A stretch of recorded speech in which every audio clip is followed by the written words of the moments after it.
ॐ श्री गणेशाय नमः। अतः द्वितीयायां रुद्रसंहितायां तृतीये पार्वतीखण्डे अतः पञ्चविंशोऽध्यायः। नारदुवाच गतेषु तेषु देवेषु विधिवैष्णवादिकेषु च सर्वेषु मुनिषु प्रीत्या किं बभूव ततः परं किं कृतं शम्भुना तात वरं दातुं समागत कियत्कालेन च कथं तद्वद् प्रीतिमावह। ब्रह्मोवाचः गतेषु तेषु देवेषु ब्रह्मादिषु निजाश्रमं तपप तातपसुपरिशार्थ समाधिस्थो भवद्भव स्वात्मानमात्मना कृत्वा स्वात्मन एव व्यचिन्त्यत परात् परतरं स्वस्थं निर्मायं निर्वग्रहम् तद्वस्तु भूतो भगवानीश्वरो वृषभध्वजः अविज्ञातगतिसुति सहर परमेश्वर। ब्रह्मोवाचः गिरिजाहि तदा तात तताप परमं तपः तपसा तेन रुद्रोऽपि परं विस्मयमागतः समाधिचलितः सोऽभूत् भक्ताधीनोऽपि नान्यथा वसिष्ठादीन्मुनिः सन्तः सस्मार सुपिकृद्धर सप्तापि मुनयः शीघ्र माययु स्मृतिमात्रतः प्रसन्नवदना सर्वे वर्णयन्तो विधिं बहु प्रणम्य तं महेशानं तुष्टुर्भुहुर्षनिर्भरा वाण्यागदया भक्करा विनत कंधरा। सप्तर्षिषु देवदेव महादेव करुणासागर प्रभो जाताव्यं सुधन्या हि तव्या यदधुना स्मृता किमर्थ संस्मृता नाथ शासनं देहि तद्विना स्वदास सदृशीं स्वामिन् कृपां कुरु नमस्तुते। ब्रह्मोवाच इत्याकर्णमुनीनां तु विज्ञप्तिं करुणानिधि प्रोवाच विह संस्प्रीत्या प्रोतफुल्लनयनाम्बुज महेश्वरोवाचः हे सप्त मुनयस्ताता शृणुतारं वचो मम अस्माद्वीतकरायूयं सर्वज्ञानविचक्षणा तपस्वती देवेशी पार्वती गिरिजाधुना गौरीशिखरसभ्यैः पर्वते दृढमानसा मां पतिं प्राप्तुकामा हि सा सखी सेविता द्विजा सर्वान् कामान् विहायान् यान् परं निश्चयमागता तत्र गच्छत यूयम् मच्छासनान्मुनिः सत्तमा परीक्षां दृढतायास्तत् कुरुत प्रेमचेतसा सर्वथा छलसंयुक्तं वचनीयं वचस्व न संशय प्रकृतव्य शासनान् मनसु व्रता। ब्रह्मोवाचः इत्याज्ञप्ताक्षमुन्यो जगमुस्तत्र धृतं हि ते यत्र राजति सा दीप्ता जगन्माता नगात्मजा तत्र दृष्टा शिवा साक्षात् तपःसिद्धिरिवापरा मूर्ता परम तेजस्का विलसन्ति सुतेजसा हृदा प्रणम्यतां ते तु ऋषय सप्त सुव्रता सन्नता वचनं प्रोचु पूजिताश्वविशेषतः श्रय ऋषेऊचु शृणु शैलसुते देवी किमर्थतप्यते तपा इच्छसि त्वं सुरं कं च किं फलं त्वददाधुना ब्रह्मोवाचः इत्युक्त्वा सा शिवा देवी गिरीन्द्रतनया द्विजै प्रत्युवाच वचः सत्यं सुगुणमपि तत्पुरा पार्वत्युवाच मुनीश्वरा संशृणुत मदाख्यं प्रीतितो हृदा ब्रवीमि स्वविचारं वै चिन्तितो यो धिया स्वया करिष्यत प्रहासं मे श्रुत्वा वाचो हासंभवा सङ्कोचो वर्णनाद्विप्रा भवत्येव करोमि किम् इदं मनो हि सुदृढं वंशं परकर्म कृत जलोपरि महाभीतिं चिकीर्षति मनो महोनताम्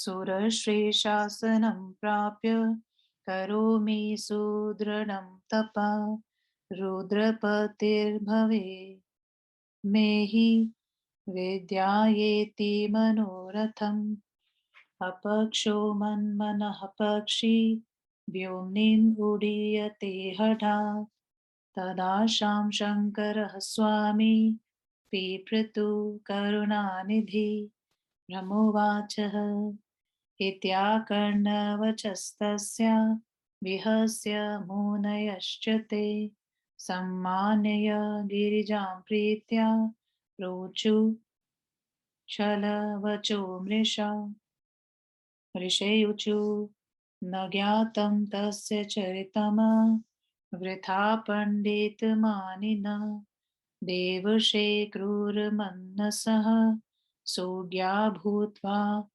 प्यगात्मजे नारदकूटवादी च परचित्तप्रमन्थका तस्य वार्ताश्रवणतो हानिर्भवति सर्वथा तत्र त्वं शृणु सद्बुद्ध्या चितिहासं सुशोभितं प्रमाथ त्वां बोधयन्तो हि प्रीत्या तमुपराधय ब्रह्मपुत्रो हि यो दक्ष सोऽशुवे पितुराज्ञया सपत्न्यां युतं पुत्रां युडत तपसि प्रियानः ते सुतापश्च महदीषि नारायणसरोगता तपोर्थे ते प्रतिज्ञाय नारदस्तत्र वैययो कुटोपदेशमाश्राव्य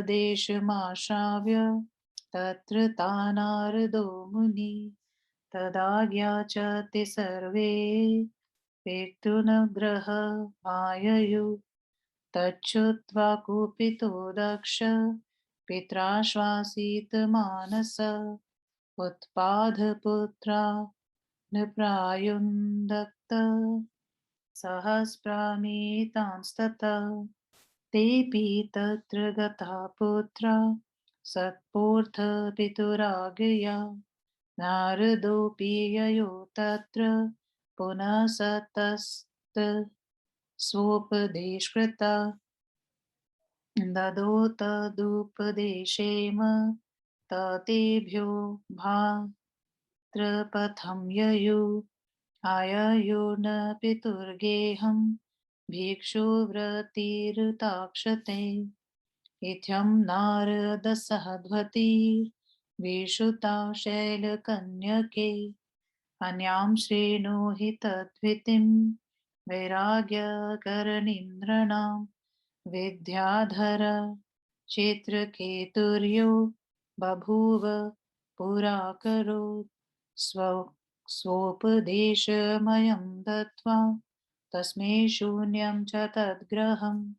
प्रहादाय स्वोपदेशां हिरण्यकाशिपो परम् दत्तवां दुःखं ददौ चायं परबुद्धिप्रभेदक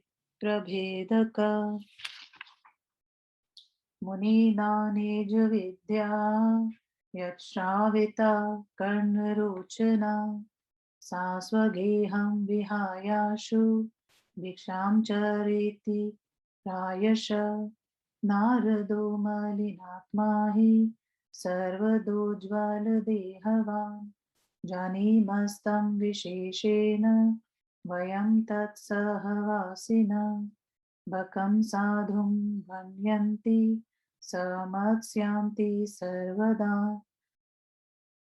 सर्वथा सहवासी विजानीय चरितं सहवासिनां लब्ध्वा तदुपदेशं हि त्वमपि प्राज्ञसम्मता वृथैव मूर्खीभूता त्वं तपस्वसि दुष्करं यदर्थमीदृशं बाले करोषि विपुलं तपः सदोदासी निर्विकारो मदनार्निर्नसंशय अमङ्गलवपुर्धारी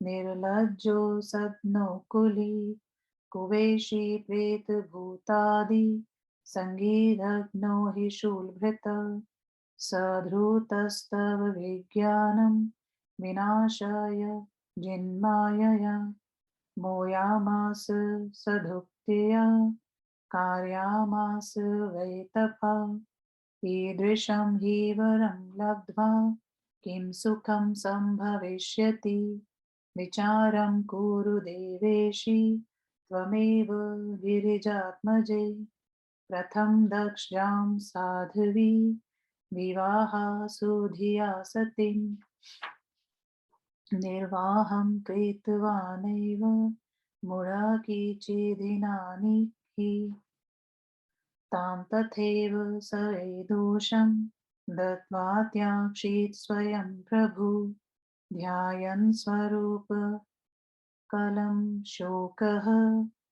शोकहमरमत्सुखी एकलपरनिर्वाणो हासंज्ञो द्रव्य एव च तेन नार्या कथं देवी निर्वाहा सम्भविष्यति अधापि शासनं प्राप्य ग्रहमाया हि दुर्मतिं त्यजास्माकं महाभागे भविष्यति च शं त्वदोग्यो हि वरो विष्णु सर्वसद्गुणवान् प्रभु वैकुण्ठवासी लक्ष्मीशो नानाक्रीडा विशारदा तेन ते कारयिष्यामो विवाहं सर्वसौख्यदम् इति दृशं त्यज हठं सुखिता भव पार्वती ब्रह्मोवाच इत्येवं वचनं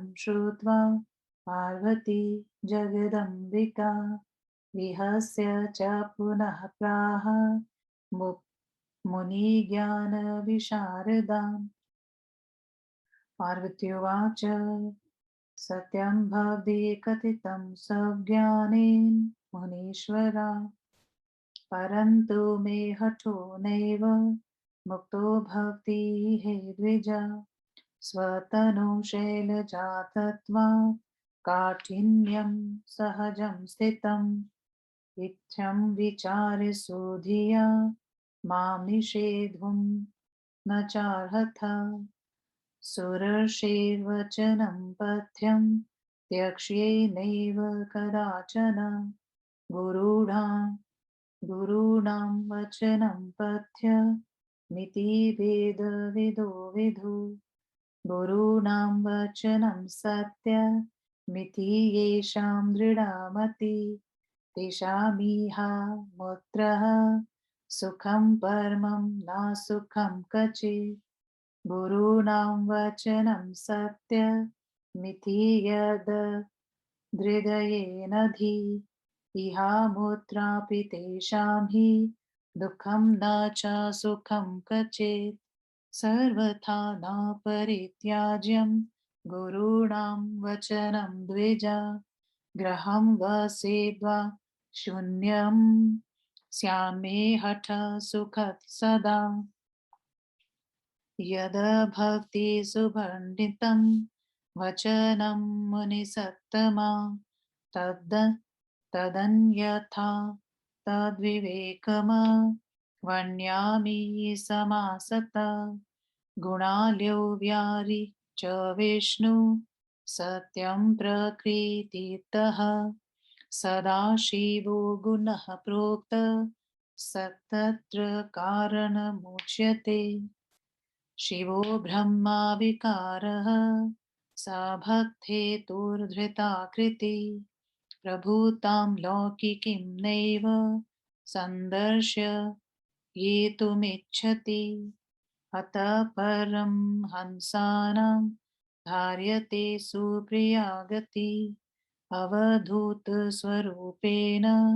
परानन्देन शम्भुना भूषणादिरुचिर्माया लिप्तानां ब्राह्मणो न च स प्रभुर्निर्गुणो जो निर्मायो लक्ष्य गतिर्विराटः धर्मजात्यादिभिः शम्भुर्नानुगृहाति वै द्विजा गुरोरनुगृहेणैव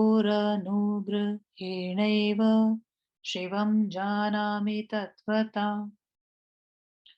चेशिव स हि मे विप्रा विवाहं न करिष्यति अविवाह सदाहं स्यां सत्यं सत्यं वदाम्यहम् उद्यति यदि भानु पश्चिमे दिग्विभागे प्रचलति यदि मेरु शीततां याति वह्य विकसति यदि पद्मा पर्वताग्रे शिलायामः न हि चलति हठो मे सत्यमेतत् ब्रवीमिः ब्रह्मोवाचः इत्युक्त्वा तान् प्रणम्याशु मुनीन् सा पर्वतात्मजा विराम शिवं स्मृत्वा निर्विकारेण चेतसा ऋषयोऽपीथमाज्ञाय गिरिजायमुसुनिश्चयम् प्रोचुर्जय गिरं तत्र तदोचाशिव चाशिषमुत्तमाम् अथ प्रणम्यतां देवी मुनयो हष्टमानसा शिवस्थानं धृतं जगन्मुस्तत्परीक्षाकरामुने तत्र गत्वा शिवं सर्ववृत्तान्तं विनिवेदत तदाज्ञां समनुप्राप्य स्वलोकं जग्मुरादराम् इति श्रीशिवमहापुराणे द्वितीयायां रुद्रसंहितायां तृतीये पार्वतीखण्डे सप्तऋषिकृत परीक्षावर्णो नाम पंचविंशोऽध्यायः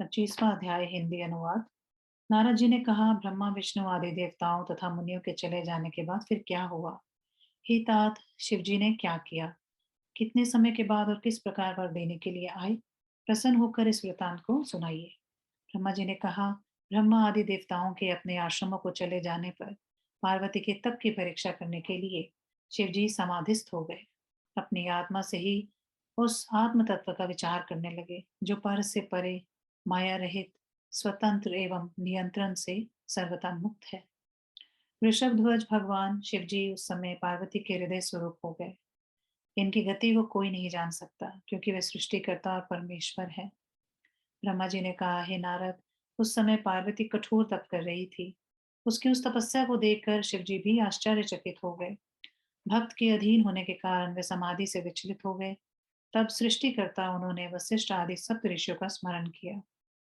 वे सातों ऋषि श्रेष्ठ उनके स्मरण करते ही प्रसन्नचित होकर और ब्रह्मा की वड्याई बड़ाई करते हुए वहां चले गए। प्रसन्न होकर वे शिवजी को प्रणाम कर, हाथ जोड़कर, सिर झुकाकर गदगद वाणी से स्तुति करने लगे। सप्तऋषियों ने कहा, हे देवताओं के स्वामी महादेव, हे दया के समुद्र, हे प्रभु, हम लोग आज धन्य हो गए हैं जो आपने हमारा स्मरण किया। आपने हम लोगों को किस लिए याद किया, वह आदेश हमें दीजिए। अपने भक्तों के समान हमारे ऊपर कृपा कीजिए। आपको नमस्कार है।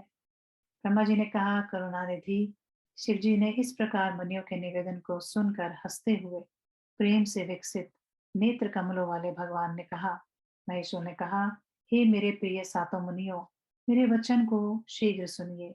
आप सब मेरे हितकारक और सब प्रकार के ज्ञानी हैं। इस समय हिमालय की पुत्री पार्वती गौरी शिखर पर स्थिर चित होकर तपस्या कर रही है। हे ब्राह्मणों, वह सखियों से सेवित होकर मुझे पति रूप से प्राप्त करने के लिए अन्य सब इच्छाओं को छोड़कर लगी हुई है। हे मुनिवरों, आप मेरी आज्ञा से वहां जाइए, प्रेम से उसकी दृढ़ता की परीक्षा कीजिए। हे तपस्वियों, आप लोग मेरी आज्ञा से छल कपट युक्त वचन कहिए, इसमें किसी प्रकार का संदेह ना करें। ब्रह्मा जी ने कहा। इस प्रकार शिव जी की आज्ञा पाकर वह सातों ऋषि शीघ्र ही वहां गए। वहां गिरिराज किशोरी जगन माता शोभित हो रही थी। वहां जाकर मुनियों ने शिवा को इस प्रकार देखा कि मानो ये दूसरे तप की मूर्ति मती सिद्धि है, जो अपने तेज से सुशोभित थी। तपस्वी सातों ऋषियों ने झुककर हृदय से उन्हें प्रणाम किया और भगवती से सम्मानित होकर कहने लगे। ऋषियों ने कहा, हे गिरिराज कन्या, हे देवी, तुम किस लिए तप कर रही हो? तुम किस देवता को किस लिए चाहती हो, उसे कहो। ब्रह्मा जी ने कहा, मुनियों द्वारा इस प्रकार कही गई मैं गिरिराज कन्या शिव गुप्त बात होने पर भी उनके सामने सत्य बात कहने लगी। पार्वती जी ने कहा, हे मुनिवरों, मेरी बात को हृदय से प्रेम से सुनो। मैंने जो अपनी बुद्धि से सोचा है उसे कहती हूँ। मेरे असंभव विचारों को सुनकर आप लोग मेरा उपहास करेंगे। हे ब्राह्मणों, मुझे कहते हुए भी संकोच हो रहा है, फिर भी मैं क्या करूं? ये मेरा स्थिर मन प्रवेश हो गया है, पानी के ऊपर बहुत बड़ी दीवार को खड़ा कर देना चाहता है। देवऋषि नारद की आज्ञा से मैं तप कर रही हूँ। मेरे पति शिवजी हों, यह मेरी मानसिक इच्छा है। बिना पंख वाला मेरा मन रूपी पक्षी हठ पूर्वक आकाश में उड़ रहा है। मेरी उस आशा को दया समुद्र शिवजी पूरी करें। ब्रह्मा जी ने कहा। इतनी उसकी बात को सुनकर उन मुनियों ने हंसकर प्रेम से गिरिजा का सम्मान करके झूठी एवं कपटपूर्ण बातें कही। ऋषियों ने कहा, हे पार्वती, झूठे ही अपने को पंडित मानने वाले क्रूर हृदय उस देवर्षि नारद के चरित्र को विदुषी होकर भी आप नहीं जानती। मैं नारद झूठ बोलने वाला तथा दूसरों के चित्त का मंथन करने वाला है। उसकी बातों को सुनने से सब प्रकार से हानि होती है। तुम सद्बुद्धि से इस सुंदर इतिहास को सुनो। हम प्रेम से कहते हैं, उसे तुम मन में बैठा लो। ब्रह्मा जी के पुत्र दक्ष प्रजापति ने पिता की आज्ञा से 10,000 पुत्र अपनी पत्नी से प्राप्त किए और उन्हें तपस्या में लगा दिया। वे पुत्र पश्चिम में स्थित नारायण सरोवर के पास तपस्या करने के लिए गए। वहां नारद भी पहुंचे। उन्होंने उनको कपट युक्त उपदेश दिया, जिसके कारण वे फिर कभी घर नहीं आए। ये सुनकर दक्ष नाराज हुए। ब्रह्मा जी ने उन्हें समझाया। तब उन्होंने 1,000 पुत्रों को जन्म देकर उन्हें तपस्या के लिए भेजा। पिता की आज्ञा से वे भी जब तप करने के लिए गए, तो नारद पुनः उन्हें अपना उपदेश देने के लिए पहुंचे। उन्हें उपदेश दिया, वे भी अपने भाइयों के मार्ग पर चले। वे भी भिक्षुक बन गए और घर नहीं लौटे। हे पार्वती, इस प्रकार से नारद जी का सदव्यवहार संसार में प्रसिद्ध है और वे मनुष्य को वैरागी भी बना देते हैं। जो पहले चित्रकेतु नाम का विद्याधर था, नारद जी ने उसे अपना उपदेश देकर उसका घर सोना कर दिया। प्रहलाद को उपदेश देकर हिरण्यकश्यप से उसे अत्यंत कष्ट दिलाया। ये प्रायः दूसरों की बुद्धि को बिगाड़ देते हैं। नारद मुनि ने जिसे कानों को अच्छी लगने वाली अपनी विद्या सुनाई, प्रायः वह अपना घर छोड़कर भीख मांगा करता है। ये नारद हृदय के कपटी और देखने में सुंदर है। हम उन्हें साथी होने के कारण भली भांति जानते हैं। बगला को भगत कहते हैं। क्या वह मछलियों को नहीं खाता? साथी ही साथी के चरित्र को जानते हैं। विद्वानों द्वारा आदरणीय तुम भी उनका उपदेश पाकर व्यर्थ ही मूर्ख होकर कठोर तप कर रही हो। हे बाला, जिसके लिए तुम इतना कठोर तप कर रही हो, वह सदा उदासीन, विकार रहित तथा कामदेव का शत्रु है। अमंगल शरीर वाला, लज्जा रहित, अकुलीन, घर बार रहित, निंदित देश वाला, भूत प्रेतों के साथ रहने वाला, नंगा तथा शूल को धारण करने वाला है। उस धृत नारद ने अपनी माया से तुम्हारे ज्ञान का नाश करके तुम्हें मोहित कर तुमसे तपा करा दिया। ऐसे वर को पाकर तुम्हें कौन सा सुख मिलेगा? हे गिरिजा, तुम ही थोड़ा विचार करो। पहले दक्ष प्रजापति की सद्गुण संपन्न सती के साथ विवाह करके उस बुद्धिमान ने कुछ दिनों तक भी उसका पालन पोषण नहीं किया। उसे उसी प्रकार दोष लगाकर स्वयं शिवजी ने छोड़ दिया और निरुपम रूप का ध्यान करते हुए शोक रहित सदा उसी में रमन करते रहते हैं। वे अद्वितीय परम निर्वाण रूप, असंग और अद्वैत हैं। हे देवी, उनसे स्त्री का पालन पोषण कैसे होगा? अभी भी हमारे कथन अनुसार दुर्बुद्धि को छोड़कर हे भाग्यवती, घर चली जाओ, तुम्हारा भला होगा।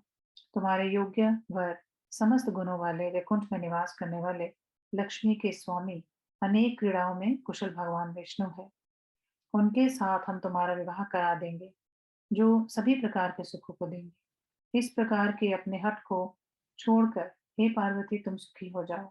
ब्रह्मा जी ने कहा। जगदम्बिका पार्वती इस प्रकार के वचनों को सुनकर परम ज्ञानी मुनियों से हंसकर कहने लगी। पार्वती जी ने कहा, हे मुनीश्वरों, आपने अपनी बुद्धि से सत्य कहा, परंतु हे ब्राह्मणों, मेरा हठ मुझसे छूट नहीं रहा है। मेरा जन्म पर्वत से हुआ है, इसलिए मेरे में कठोरता स्वाभाविक है। ऐसा विचार कर आप मुझे मेरे मार्ग से मत हटाइए। देवऋषि नारद का वचन मेरे लिए हितकर है, उसे मैं कभी नहीं छोड़ूंगी, क्योंकि वेद विदों का कथन है कि गुरुजनों का वचन सदा हितकर होता है। गुरुजनों की बातें हितकर होती हैं। ऐसी जिनकी स्थिर बुद्धि होती है, उन्हें इस लोक और परलोक में कहीं भी दुख नहीं होता। जिनके मन में ऐसी धारणा होती है कि गुरुजनों का वचन सत्य नहीं होता, उन्हें ना इस लोक में और ना परलोक में सुख मिलता है, अपितु वे दुखी रहते हैं। हे ब्राह्मणों, गुरुजनों के वचनों को घर में रहे या वन में कभी नहीं छोड़ना चाहिए। अतः मेरा हठ मुझे सदा सुख देगा। हे मुनिजनों, आपने जो कहा वह अनुचित है। उसके वास्तविक अर्थ का मैं संक्षेप में वर्णन करती हूँ। सद्गुणों के घर पर विहार करने वाले जो अपने विष्णु को कहा गया है, वह सत्य है। और सदाशिव को जो अगुण कहा गया है, उसका कारण मैं कहती हूँ। शिव जी पर ब्रह्मा है, विकार रहित है।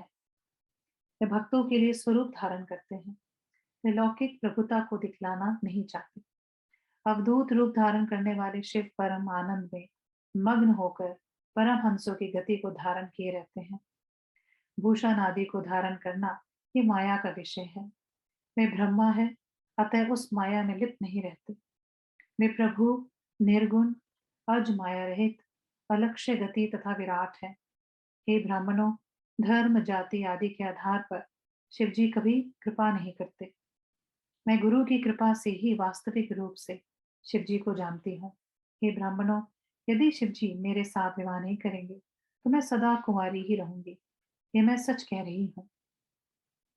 यदि सूर्य पश्चिम में उगने लगे, सुमेर पर्वत चलने लगे, आग शीतल हो जाए और कमल पहाड़ों के आगे पत्थर पर उग जाए, तब भी मेरा हट विचलित नहीं होगा। मैं सत्य कह रही हूँ।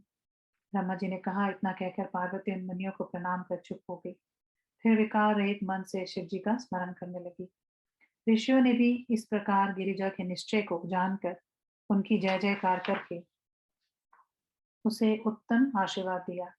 हे मुनि, वे सप्त ऋषि प्रसन्न होकर देवी को प्रणाम कर उसकी परीक्षा करने के बाद शिव जी के स्थान को गए। वहां जाकर शिव जी को प्रणाम कर संपूर्ण समाचार सुनाया। सुनाकर उनकी आज्ञा पाकर आदर के साथ स्वर्गलोक को चले गए। ओम नमः शिवाय। शिव जी सदा सहाय। ओम नमः शिवाय। गुरु जी सदा सहा